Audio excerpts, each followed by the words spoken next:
Hi everybody, it's Dr. Laura Hanson with Connect My Brain. We have been talking in this series all about neurofeedback and different things that people have going on in their lives, like attention deficit, trauma, things of that nature, anxiety. I am going to be covering depression maybe next week or the week after that. But today I'm going to talk about sleep. Sleep is one of those things that I think we all have a time in our lives where our sleep may be interrupted. And then definitely there are people that are going through sleep disorders and may even bring it up to insomnia. I can't emphasize enough the importance of understanding how our brain works, and that, yes, there's going to be all kinds of reasons why, and we're going to dive into several of those today. But no matter what, the brain is always looking for the pattern so that it can be efficient metabolically, as well as resources. And so that's why it looks for the pattern. And the more that we practice anything, we can generate all kinds of different patterns in our brain that are going to manifest into problems. Now, I don't want to take away from anything else that we choose to do. But if you don't incorporate the brain in the process, it makes it very difficult for the changes to happen and stick. So there's a lot of ways that people address their sleep. And so if you happen to get this podcast, the question I want you to ask yourself, have you ever incorporated the brain into that equation? Now, I do underline the word equation because I would never tell you that neurofeedback is a standalone therapy. It's a piece of the equation. For example, the way that I practice is a 3-tier approach, mechanical, chemical, brain. But many times people will only try one particular avenue. And this magnificent human body, well, it has many parts, and it doesn't work in isolation. So if we approach something with more of a collaborative effort, I think you will find that you'll get better results. And I'll even tie in to our discussion today, mechanical parts, chemical parts, and obviously the brain part. It's estimated that there's about 80 different categories of sleep issues.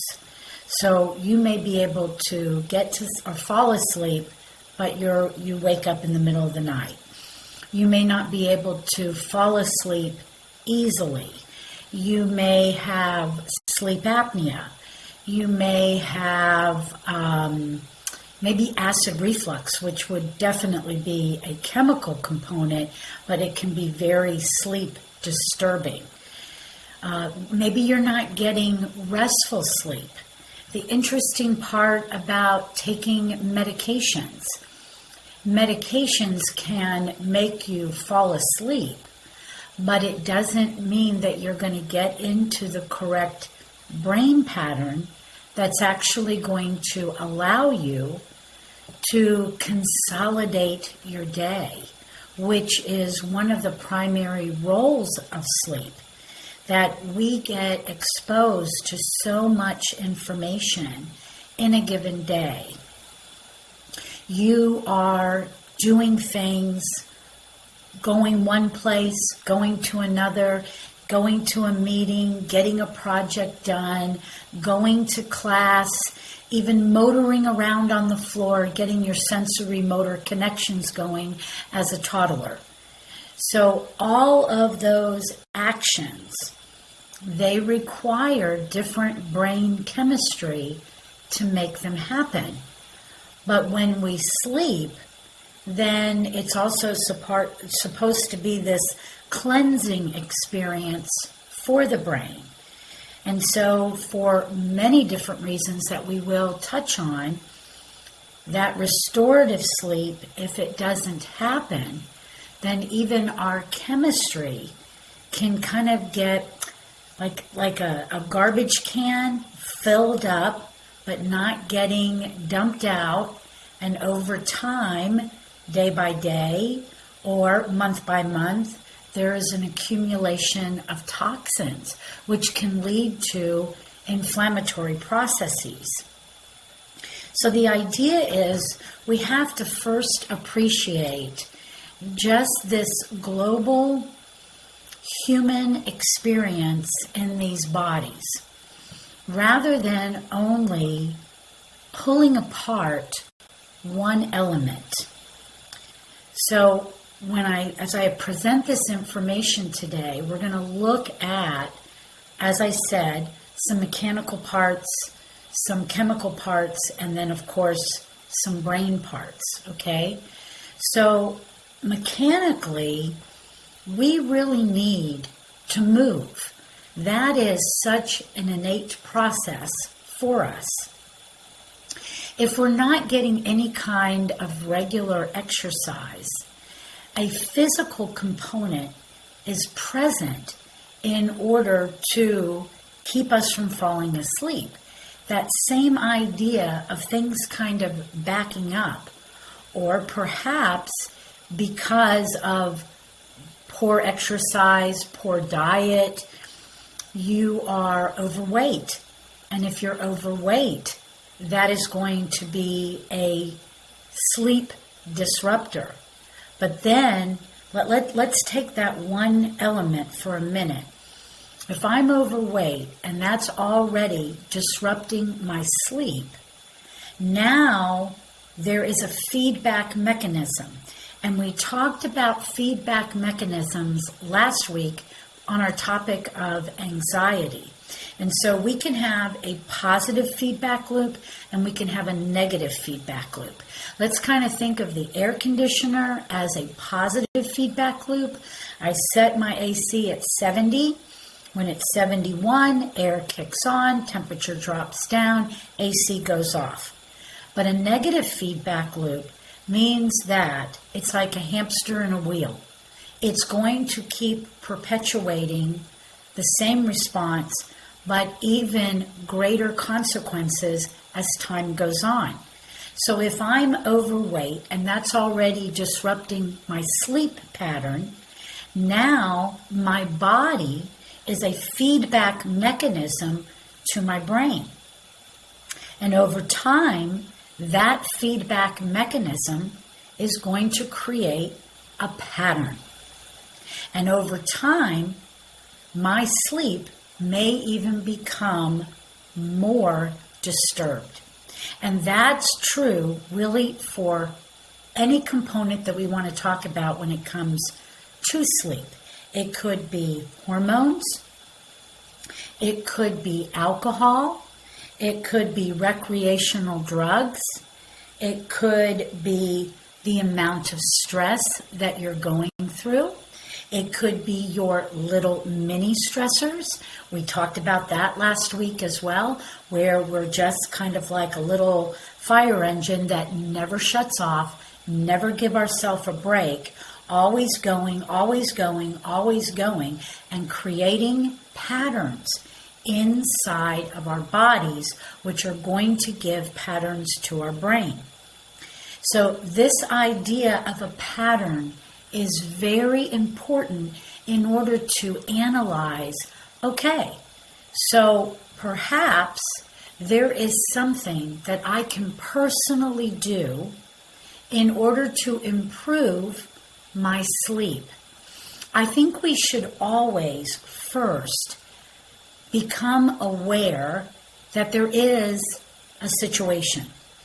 And then you look at that situation and you ask yourself, how am I contributing to what's going on? So for example, if you keep yourself going all the time, if I saw this commercial, which I think is a really good one, and it was just about a steel metal bed frame. And it was showing the guy that he's sleeping and he looks, like he's really in great sleep.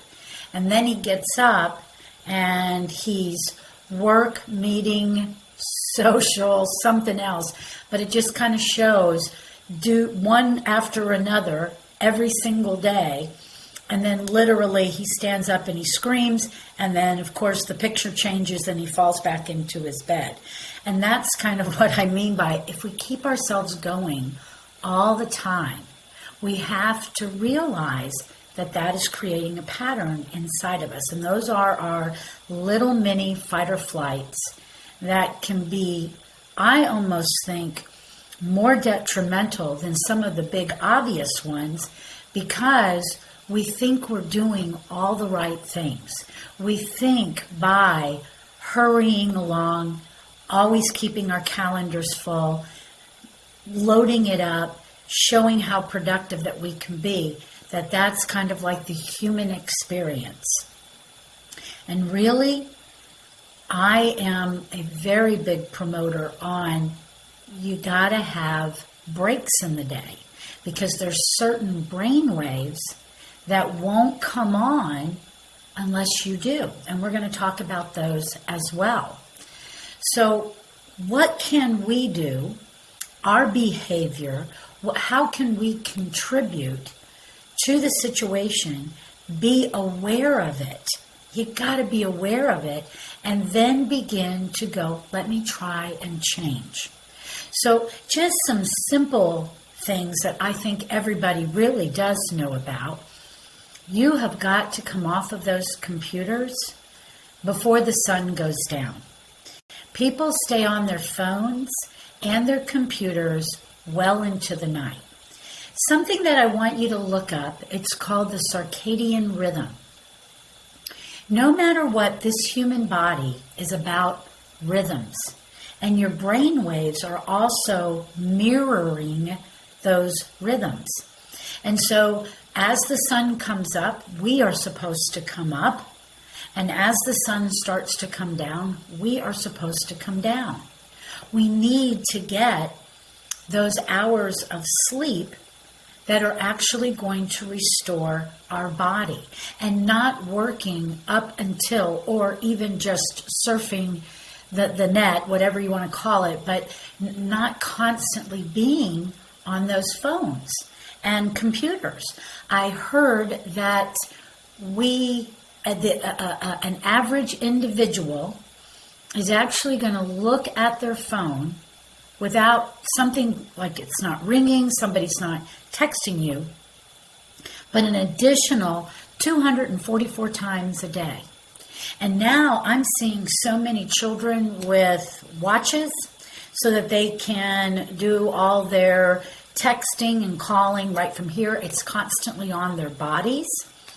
I mentioned this once before when we're talking about a developing brain and we're constantly putting in this Wi-Fi experience, we are changing the connectivity of the brain, and they've actually measured it. So you have gray matter and white matter, and we're actually increasing the amount of white matter, and that is not a good thing. That means too many trains on the track. I can't pay attention, and I certainly cannot filter. For us as adults, while we may not be in an active brain development, neuroplasticity, which means that based on the stimulation that we are receiving, our brain can change. And that can have a positive or a negative. So if we are constantly exposing ourselves, I believe they're going to see the same kind of thing, that the architect of the brain is actually changing.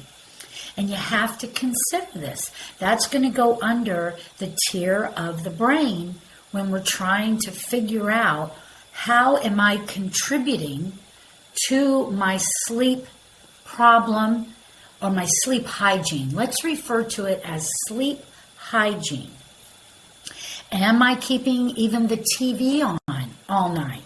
I know sometimes it is very relaxing to have the TV on when you go to sleep, but definitely use a timer and get that thing to turn off. Even more importantly, put a timer on your modem and shut down the Wi-Fi throughout the entire house.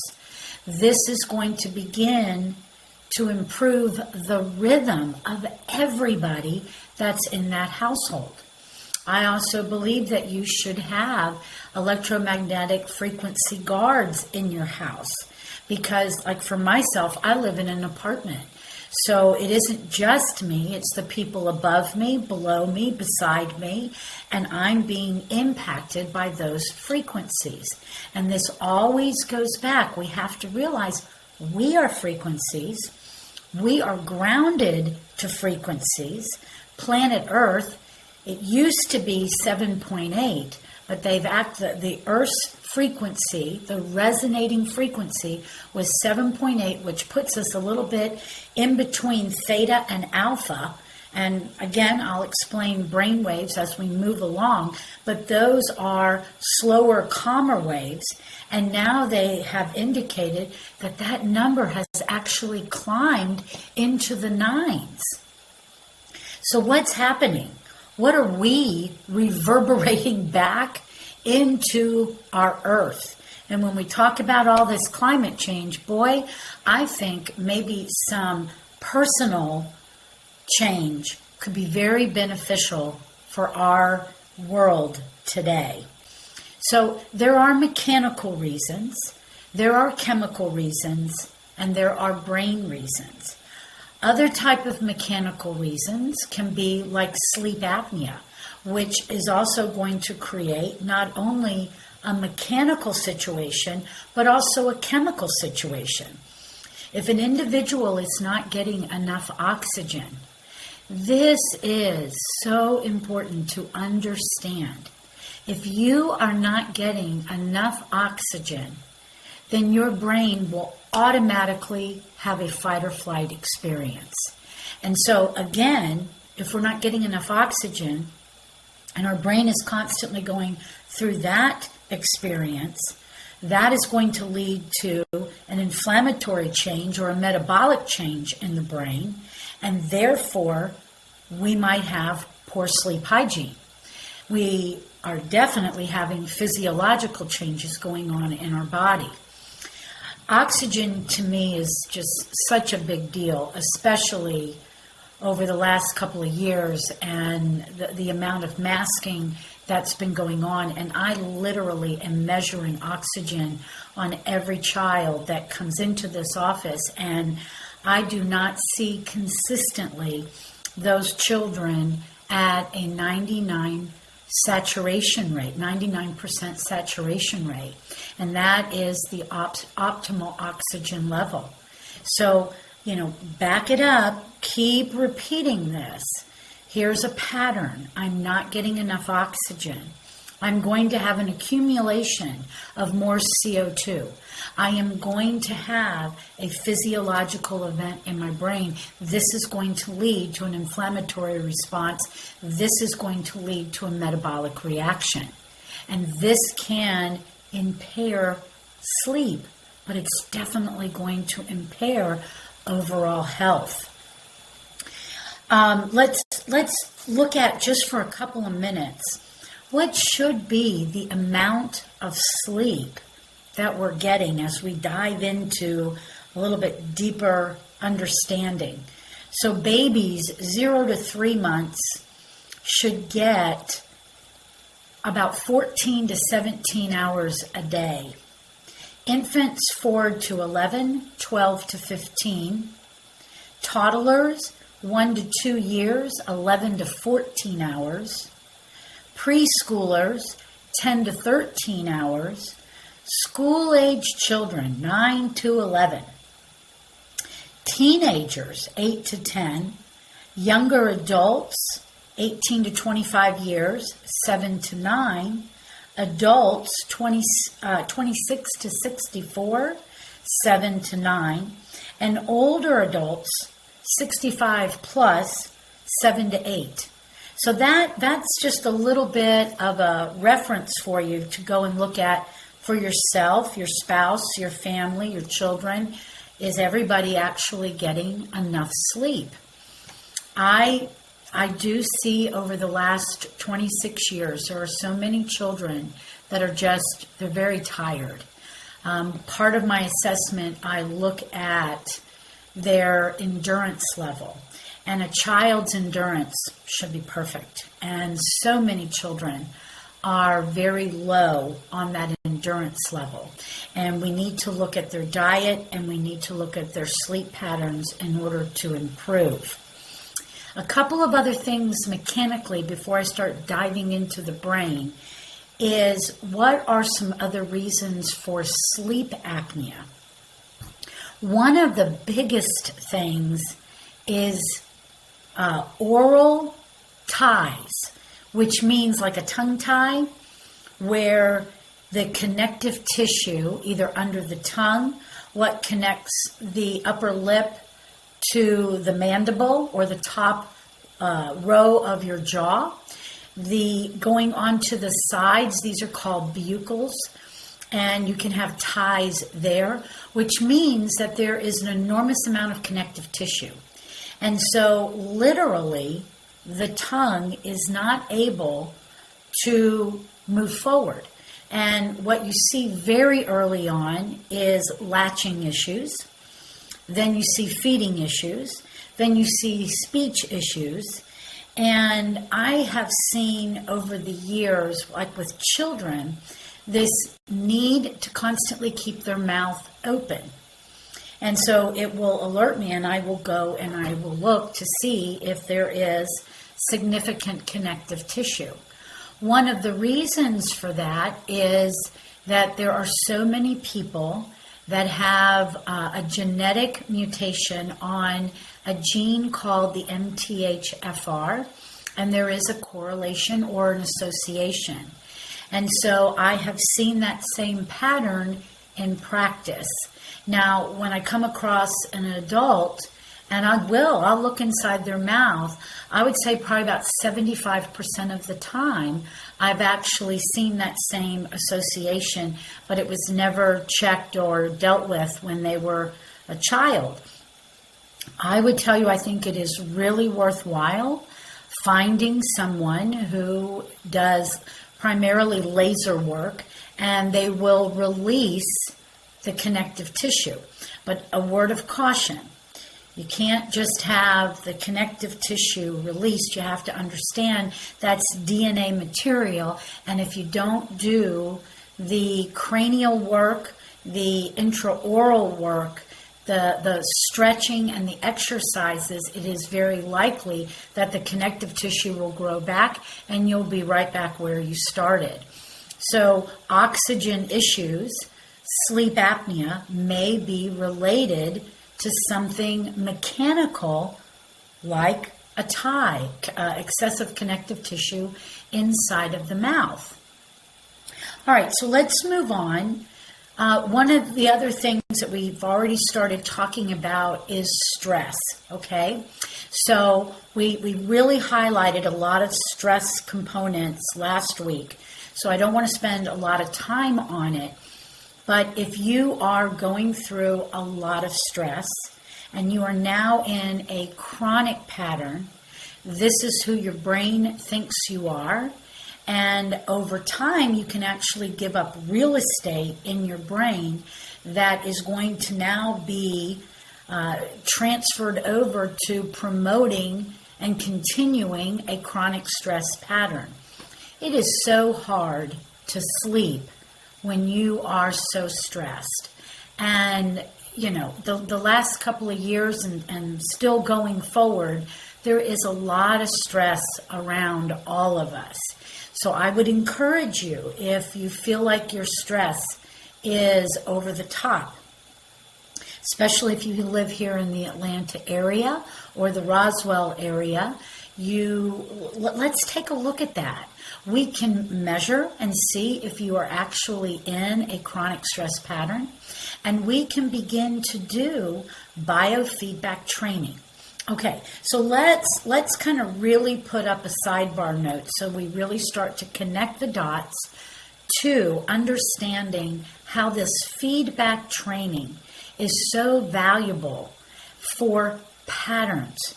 So if you can become aware of how you got to this point, if you're really honest and you look back and you say, this has been my life. And I mean, the story I could tell you about myself, there's been a lot of stress. So I can tell you it's real. And we're all doing the very best that we can, right? But how long has it been going on? If we measure it and it's now a chronic pattern, chronic doesn't mean it has to be 10 years. Chronic can happen in a 90-day period or less, depending upon the situation, the severity. Nothing is just like a black and white road. So if you are in a chronic stress pattern, we look at what's been going on, and now we've got to start to go the other way. The reason you practice something like biofeedback is because there's physiological responses to stress that are going to change your heart rate. It's going to change your blood pressure. It's going to change your respiratory rate. It's going to change the blood flow in your belly and in your brain. And it's setting off a message. So if that pattern is generated, we've got to walk back the other way. We've got to be the hamster that steps off the wheel. We've got to turn right when we've been constantly turning left. And we've got to literally practice a new pattern. So even something like biofeedback may be incredibly valuable for you to be able to get better sleep. Now, our next layer in looking at ourselves and our principal discussion on neurofeedback is having a brain map done. Let's actually look at those patterns. What are the patterns telling us? Well, we have all different kinds of brain waves. We have delta, theta, alpha, low beta, beta, high beta, gamma. And there's others, and they're identifying more all the time. But those are the basics, okay? Now, delta, theta, and alpha are typically, they're not typically, they are your slower waves. Alpha is your relax, calm, and focus, okay? So you are relaxed, but you have the ability to focus, okay? The theta is your twilight between your focus and your sleep. It's going from consciousness to unconsciousness. It's daydreaming.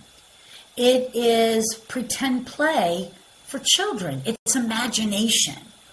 And then delta is your sleep wave. So when we do a QEEG brain map, we're going to look, based on what you're going through, we're going to look at those particular brain waves and see, do you have enough? So we can have some that have too little, and we can have some that have too much. There are definitely patterns that you see with different types of situations that people are going through. But I never want to just put it in that framework, because I find that every individual is different. And it is so important to look at the history, and then why are they here, and then what does their map say? Then we begin to peel it back and look at, how does this map, the patterns that we are seeing, how does it relate back to you? Now, if we did see too little of those brain waves, well, that would certainly tell us why you're having trouble sleeping. But you could have too much of those brain waves, and that could really give brain fog, lack of focus, all kinds of different things. In fact, there has been some literature that has talked about that children that are actually identified as attention deficit and even attention deficit hyperactivity, that they actually have more of a sleep problem than they actually have an attention problem. But because they're in these heightened states of those slower waves, it's coming across as though they're not paying attention. So it's very important to look at those maps and then to realize that we can do something about it. So what do you do about it? Well, that's neurofeedback therapy. And neurofeedback therapy is the art of self-regulation. So what you're literally doing as I'm talking to you and I'm telling you all about patterns, you are literally practicing correct patterns. So based on your map, we are going to choose programs that are literally going to help you practice alpha, practice theta, practice delta, if in fact that's what your map says that you need. If you're somebody that really needs help with focus, we're going to practice alpha too, because that allows us to pay attention, as well as combinations of other brain waves. The one thing I want us to understand about our brain, it is not just one brain wave. It is not just one area. This is a network that is communicating together. This is why, and I think this is probably one of the biggest reasons that people have trouble with their sleep, is that they have so much going on in their mind. So when we started talking about some metabolic pieces. So we get exposed every day to so much information. And when you sleep, you are supposed to be basically doing a wash over that brain and allowing yourself to get excess debris and waste out of there. Everything generates waste. So if we are using neurotransmitters and they're firing up and they're turning off, they're firing up and they're turning off for us to be able to do different functions, there's also a byproduct of waste. If we are not getting good restorative sleep, then that whole system can get backed up. Now, this is not the only reason why, but when you sleep, you're also supposed to be consolidating all the information that you have brought in for the day. And it's supposed to be going through a process of going from short-term memory over to long-term memory. And if we have this backup of waste, an increase of inflammation, or we're just not getting restorative sleep or enough sleep, then this information is not sticking with you. You might be waking up in the middle of the night trying to remember, oh, I've got to do this, I've got to do that, I've got to do this, I've got to do that. And your brain is actually waking up because there's so much to try to remember, and you can't consolidate it. You can't go through that transformation. And remember what we said in the beginning, your brain wants to be metabolically efficient. And so it doesn't want you to lose pieces of information. But that could also be generating a mini fight or flight, which is dumping all the stress chemicals into your body and waking you up. So there's so many pieces to this. It's not just a linear X, Y, and Z. It is a massive network. You are a unique consolidation of yourself, and your personal journey is exactly what has brought you to where you are right now. So if we could begin to have some behavioral changes so that our sleep hygiene is better. So let's talk about a few of those.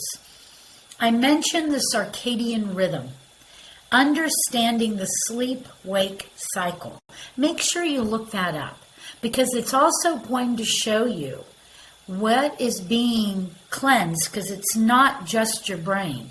Your entire body is going through a debris transformation, getting out waste and byproducts. That's what we are referring to when we talk about restorative sleep. The body is going through a process of healing from the day and getting ready to be charged the next day. So if you look at that chart for the circadian rhythm and you notice that you're waking up every day at 5 o'clock in the morning, well, there's also a correlation to your liver. And as I said, neurofeedback training is not a standalone therapy. It is fabulous, but when we mix it with the way that the body actually works, mechanical, chemical brain, we make far better lasting changes to this human body. In addition to understanding that clock, let's talk about light. Light is so important for our eyes, as well as feeding into our brain. Where are we in the day? So in the morning, we should get ourselves exposed to sunlight. And in the evening, we should actually start bringing those lights down. If your room has too much light in it, you are messing with your circadian rhythm, you're messing with melatonin, and it is going to interrupt your sleep. So you could use blackout curtains and really make the room nice and dark. Temperature is another one. When we wake up in the morning, we should really expose ourselves to some cooler temperatures. Now, what that's going to do is it's going to fire up our brain.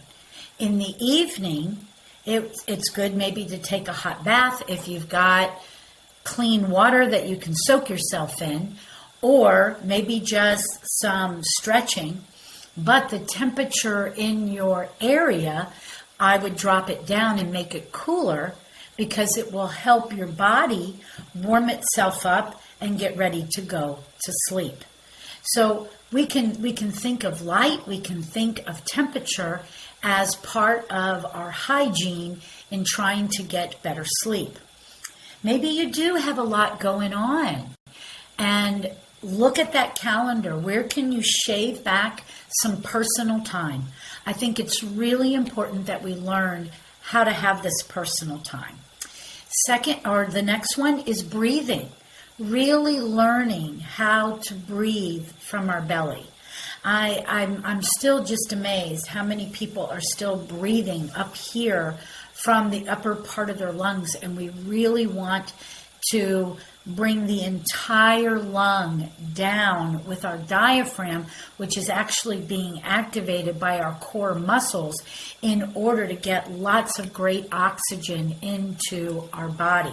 That's where biofeedback can help you retrain how to breathe. Start writing things down that you have to do the next day. Maybe leave a little book, like a little spiral notebook, something beside your bed, that if you do wake up and you're remembering something and you're trying not to forget it, that is going to keep you awake. But if you write it down, now your brain knows that you put it somewhere. And one of the things that is so lost is we are not writing with pen and paper like we used to. And putting a pen in your hand and writing comes from a very unique neuron. It's a unipolar neuron. And we don't have other neurons like this, like we do for writing. And so it's an incredible special sense that is going to provide electrical or impulses back to the brain that is giving your brain feedback. So write it down. That way you won't lose it. Your brain will know that you have put it somewhere. I don't encourage picking up your phone, the light comes on, the light goes in your eye, and now you are completely out of rhythm.